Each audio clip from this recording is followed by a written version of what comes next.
Yo, what's going on, snipers, and welcome back to our Detroit Red Wings franchise mode here in NHL 21. So in last episode, we took on the Tampa Bay Lightning in the first round with high hopes that we were actually going to be able to make round 2 for the first time, but unfortunately we did not, and it was probably one of the most annoying losses of all time that we've had so far. The main reason was because we finished 54, 17, and 11 on the season, but we lose in 5 games to a 41, 30, and 11 team, which I have no idea how we did that. We lose game 1 in OT 3-2, then we got shut out 2-0, then we lose 2-1 in OT. We win 4-1, and then we lose 2-1. Like, our offense was just non-existent throughout that entire first round. And then to make things even worse, Anaheim goes on to win the Stanley Cup, which means Rohan House is now a Stanley Cup champion, and same with Guerin, which we traded both those guys away thinking that they weren't going to be a part of our future and they weren't going to help us out in trying to get to a cup. And then they ended up going to win a Stanley Cup with a new team, which is really annoying. So yeah, it was kind of a annoying episode last time. Like, I kind of got a little pissed off at the end of it just because our team should be a lot better than this. And we're going to have some really tough choices to make in terms of free agency. Like, we're going to probably be letting go one big guy at least. And yeah, the contract situation is getting a little bit tough to manage, so it's kind of annoying there. Now, before we get into the draft and the re-sign stage, I have a couple comments to go over. The first one being from WMRA. He says, "This is even worse than the GOAT curse of the Chicago Cubs.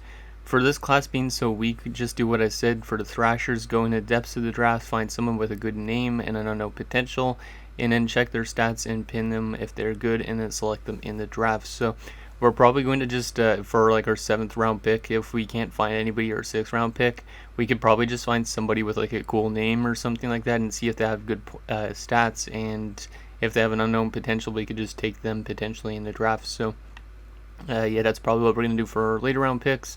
And I don't really know what you mean about the GOAT curse of the Chicago Cubs. I think it took them like, was it like 40-something years or 50-something years before they'd actually win a Stanley Cup? Like, something like that, I think.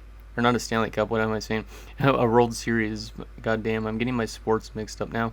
And then the last comment here is from HawksFan88. He just says, "Oof, just oof." So, you know, when HawksFan doesn't actually give me a suggestion, he knows that this team should be a lot better, which I totally agree with as well, because this team was put together with high hopes. Like, most of these people have been with us for like the last few years, but this offseason we have some big contracts to deal out. And more than likely, Svetchnikov is gone, and then we're going to be giving DeKaiser a big deal. Wall, I think I'm only going to give him a 1-year deal because he wants like a lot of money. And then some guys like Stefan Lozerte might be on his way out. The main reason is because he actually doesn't want an extension. And if we were to play him on our top 6 like we've been doing, he wants like $6 million. Like, it is a lot of money to give away to an 80 overall. So we have some really tough choices this offseason. And yeah, the team is going to be different for a change next year, I think. So, but anyways, let's get into this draft and draft some players, and then we'll get to the re-sign stage, and then free agency will be next episode and stuff like that. But hopefully this team could really get over this hump, because I am getting a little pissed off, to be honest. So let's get to our pick, which I think was like 20-something. Yeah, we're drafting 25th, so we're not going to probably get a good player. We might get a top 6 forward prospect. We might get a top 4 defenseman. I don't know. I would prefer defenseman, I think, because we do need some more defensive prospects in our system. We have like way too many forwards to an extent. So anyways, let's see what Philadelphia grabs at number 1. They're going to take Mr. Evans, who is a center playmaker. Noah Evans looks like a decent player for Philadelphia. Pittsburgh at number 2 is going to take Deschamps, who's a power forward. So this guy should have probably went first overall, I would say, over the other one, but for some reason he doesn't. And then Rangers at number 3 take Puck. That's kind of interesting because Thomas Puck was a Ranger, and now there is Philip Puck in the Rangers. Interesting. New Jersey at number 4 is going to take Strudwick, who's a center playmaker, and the Boston Bruins at number 5 take a two-way forward in Mironov. Okay, let's into our pick at 25, and we're probably going to look for a defenseman first if we can, which in that case, I think I'm going to go with Nicholas Stapleton. Yeah, I think I'm going to go with Nicholas Stapleton, but Krause does look pretty interesting. But, yeah, I think I'm going to go with Stapleton just because we don't have a lot of defensive prospects. Like, we were going to be signing one in this off season because his ELC is ready to go. Yeah, Stapleton, another building block for our defense, because eventually some of the guys that are on our blue line are going to be on their way out. Like I said, Lozerte is going to probably be on his way out this offseason. And yeah, so we're going to take Nicholas Stapleton, who's a 64 overall, so pretty good. He's a defensive defenseman, so he might end up being like kind of a Jose Stewart, to an example. I think that's probably the closest comparison I could give. Let's into our next pick in the second round. And we don't really know much about a lot of these guys, but let's see if we can find anything interesting about them.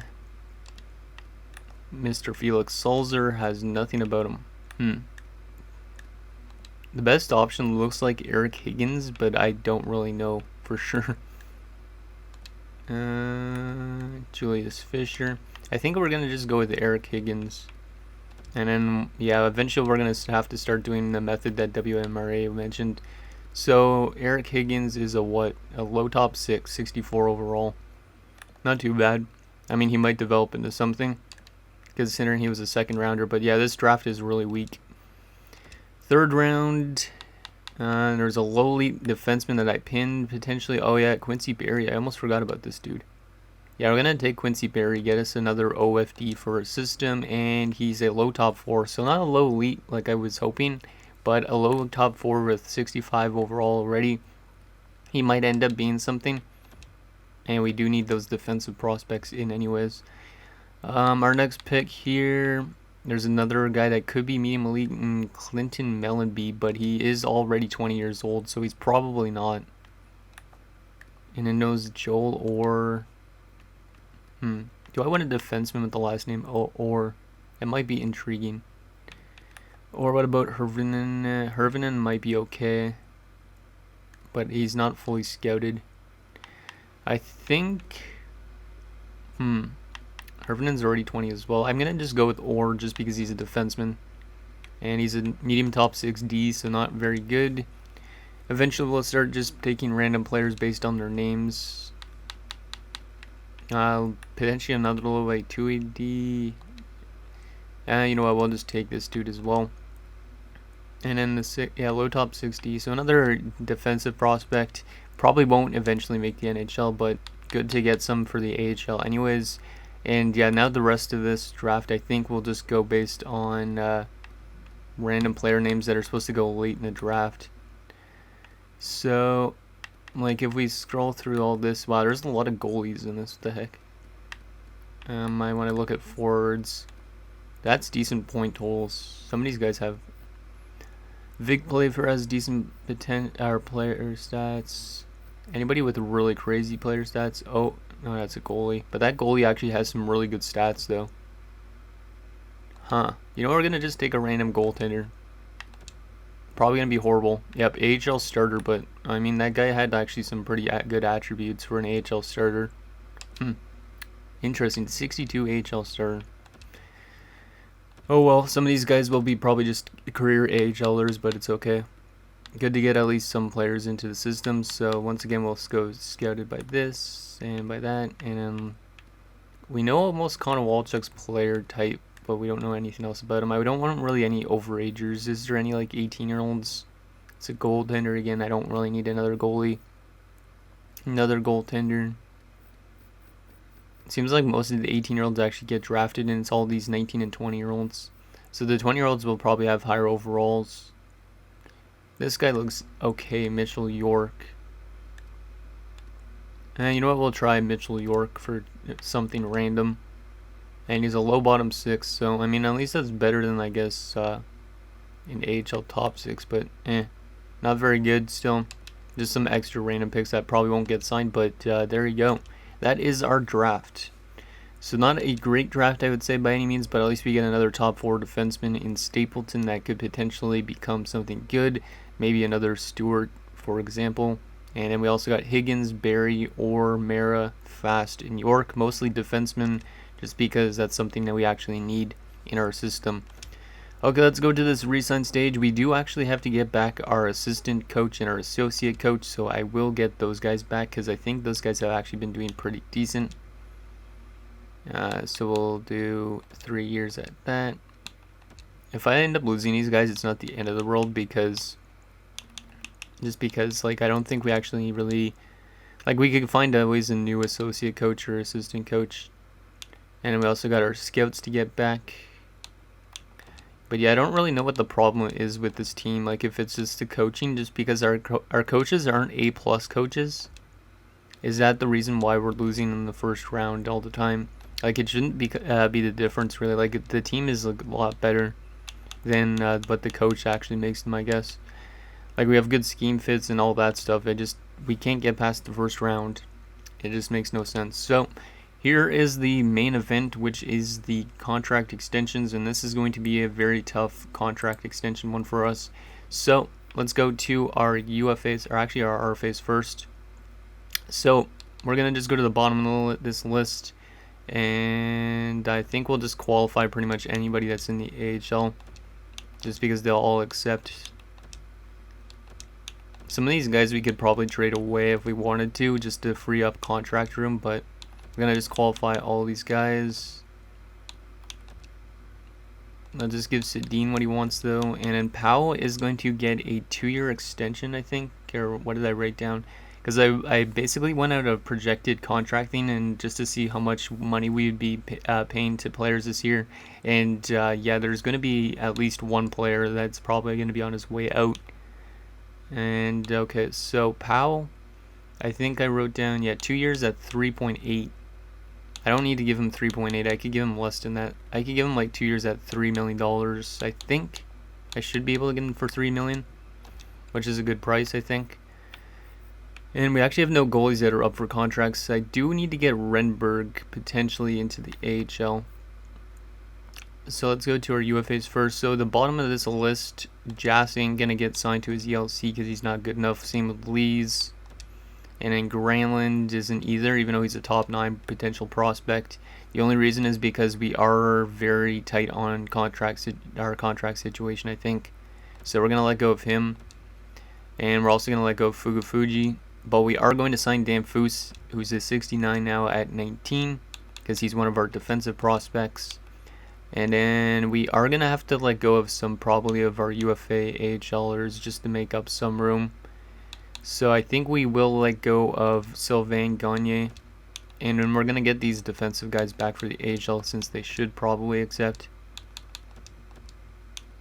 I would assume. And some of these guys have been there for like a long time, and I would like them to stay down there for a bit. Okay, now we get into our NHLers, and this is where it's going to get very, very tough. So, starting off with, we will start from the top of this list. So, Svetchnikov, I'm going to wait till one of the last days of free agency just to see if I have the cap space to bring him back, but I don't think we will. The main reason is because he wants like $12 million plus, even for 1 year. And yeah, he's not really worth that anymore. And then I'm also going to wait on Wall for now, just because Wall wants like $13 million. I think I'm going to give him like a 1 year $13 million deal if we could get everybody else that I want back first. So the first one, this one's a big one, is Amir DeKaiser. Amir DeKaiser came over from the Vegas Golden Knights a few years ago, and he's been one of our best offensive players by any stretch. He was actually making that second line really good. So he's going to get an extension. He wants like $10 million, so that's kind of concerning, but I do have him listed at a 6-year deal at 10.975, which I think I could do. Yeah, I think I'm going to give him a 10-year deal, give him a tiny bit more, see if he accepts that. I know it's a big contract for Amir DeKaiser, but he is worth it to an extent. Now I'm going to also wait on Stefan Lozerte because he wants like $6 million plus. I am going to get Larson back, because Larson's still relatively cheap. I'm going to get Larson back at a 2-year deal, and yeah, we'll give him what he wants pretty much for 2 years. Then Elijah Petrovic, he doesn't want really a whole lot either, so we'll just give him a 1-year deal at 1.5. Ouellette as well, we're going to give him a 1-year deal at 18.75, and Perrin's going to get a 1-year deal at 17.75. And then Yakubov is like a depth defenseman. He actually wants a 2-way deal, but he probably won't accept it, so we'll try and offer it to him anyways. And I think that is good on that front. Yeah, we have no goalies up, so we're going to advance today to see if we get all those guys, and then it's going to come down to Svechnikov, Wall, and Lozerte with our remaining cap if we get all those guys. So let's advance today and see if we could get them. Looks like our coaches are accepting, which is good, because I didn't expect them to be honest. Let's just go through this quickly. And yep, they all accepted. Wow. Even De Kaiser, I'm kind of surprised. They all accepted except for Cook. Cook could give you a tiny bit more since you're a decent AHLer. We don't need to get you back necessarily, but... Oh, Powell actually rejected. Why is Powell rejecting a 2-year deal at $3 million? Maybe we could get him to like 3.22. 3.2 should be fine. If need be, I could always qualify him, and then we could just let him sign us a deal in the off season. Okay, so Yakupov rejected, which is what I was expecting, because last year we gave him a one-way deal at $1 million, so we'll just do that again, give him 1.1. And then we would have like $27 million in cap space, which is not a lot of money. So I think we could bring back Wall, and then I feel like we will be letting go of Lozerte and Svetchnikov, which is 2 big losses on our team. But Lozerte has not really been the best in terms of his defensive play, to be honest. So I don't think it's that big of a problem, because like Lozerte, his plus minus every single season is not that great. Like he's a career even 0. So it's not been horrible, but it's not been great either. So we will leave Lozerte for now. And I will give Wall a one-way deal, or 1-year deal, just because I feel like he could come back down to earth and not want as much after the 1 year. But let's see if we can get him for 1 year at 13. And I think then we will advance a day. Yeah, we'll advance a day and see if we can get all that. Because Wall actually did resign on that 1-year deal. I'm kind of surprised about that. Okay, so, yep, we did get everybody. So we have $13 million in cap space, so technically we could get Svetchnikov and a 1-year deal. Now, the thing with that is we'd only have, like, maybe $1 million left to get another top 6 defenseman. Like, I feel like Yakupov might play on our top 6 next season, but I don't really think bringing back Svetchnikov is the thing we should do. Like, I mean, he's been a very good player for us, but... I don't know if he's one of the main reasons why we've been losing. He's not really shown up in the playoffs, to be honest. Like, he had no goals this playoff run. He had no goals a few years ago. Like, if we look at our playoff run history with Detroit, he made it to round 1 with us. Then we made it to round 2 there. Then round 1, round 1, round 1, round 1. So we've had 4 straight round 1 exits, and he's not been necessarily the greatest player with us. So I think we're going to let go of Svetchnikov, as much as you guys probably would say to bring him back for 1 year or something. I just feel like our team is not ready to let go of... I don't know, we could let go of Lozerte too. And then find some new free agents potentially. Because like if we look at our defensive core for next season, we got 1, 2, 3, and 4. And then Larson would be playing with like probably Yakupov. But Ramjas Singh actually is almost NHL ready. So Ramjas Singh actually might jump up to the NHL next year. So I think for sure, yeah, Lozerte is on his way out, which is one that sucks. Yeah, I think Svetchnikov could probably leave. And it wouldn't hurt us that much. Because if we look at our forward core without Svetchnikov, we got 1, 2, 3, 4, 5, 6, 7, 8, 9, 10, 11, and 12. Technically, Fitzpatrick would be depth, so we'd still have to sign 1 forward, but we could probably find a better forward that, or maybe not overall wise, but that one that actually could fit our system better than Svetchnikov would. So we are going to let go of both these guys, and yeah, I wish you best of luck in free agency. Andrei Svetchnikov, great player for us for a couple of years, but never really helped us get to that cup, which we needed to. And then Stefan Lozerte. One guy that I drafted, when did I draft him? 12th overall in 2023. He's been a pretty solid, consistent player for us for the last like few years, at least like the last 10 seasons, I think, or so. Under that, actually. But he's been pretty solid. Like, he had 19 points, and then 13. Like, he's been more of a defensive defenseman than anything, but he's not really playing out, like, really good defensively. So, yeah, and then in the playoff-wise, he has 10 points in 44 games, so... He's actually, I think, a better playoff player than he is a regular season player, but we are going to let him go just because of the fact that he wants, like $6 million. I don't think he's worth that much, to be honest. So, best of luck in free agency, Stefan Lozerte as well. And that is it. So, now that we have that set up, Our defensive core, like I was just mentioning, we could always pick up another defenseman, but Ramjit Singh might be good enough to be actually on the top 6 next season, and he's actually really good defensively. Or we could always play Yakupov, or we could always sign a defenseman for the top 6. And then forward-wise, we do need still maybe a couple more forwards, but nothing outrageous, because this could be technically our top line. This could be technically our second line, almost to an extent. Yeah, we could probably use like another winger, I would assume. Like if we look by each... yeah, we got enough centers. Left wing wise, we got a lot of left wingers. Right wing wise, we don't have a lot, so we could pick up a right winger if we need to. So let's advance to free agency. Really sucks to let those guys go, but it makes a lot of sense for our organization to do that. And let's see what we got. So how much actually space in salary cap do we have? We have 13.88. Okay, so that's a lot of money actually to work with. And we got 5 contract spaces that we could bring in. So defensively, if we want to bring in a defenseman, like I said, it would be somebody that would fit on our top 6. So the obvious option for the best top 6 defenseman, like we could look at somebody like, I would probably prefer a defensive defenseman over a two-way. So we could always bring in somebody like Martin Faravari, but he's a little bit too old. There's also guys like Esa Yakula who look decent defensively, but probably don't fit our system. Marshall Robbins might not be that bad considering he might fit our PK. So Marshall Robbins might be one of my top options. He wants like $3 million though, which is the thing. And then Rayom wants 1 point. Wow, Rayom actually might be the option. He's cheap. Yeah, and he might fit our top pairing. So I think Sylvain Rayom might be one of my top options because he's only 26. He only wants like 1.875 for 1 year. He could play on our top 6 and play with like Larson or something like that. So I think he could be a decent option. So that is one free agent option we could bring in.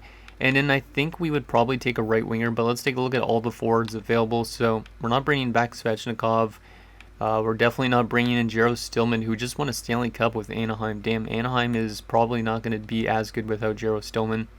He was a big piece of that team. I think he even won the Conn Smythe, if I'm not mistaken. So that's a big loss for Anaheim. Yeah, we don't want somebody that's making too much money considering if we get that defenseman. So if we want to look for a forward, we probably want somebody that's actually a winger that doesn't want too much money. Like a lot of these guys want 10 million plus, which I'm not willing to really do on most of them.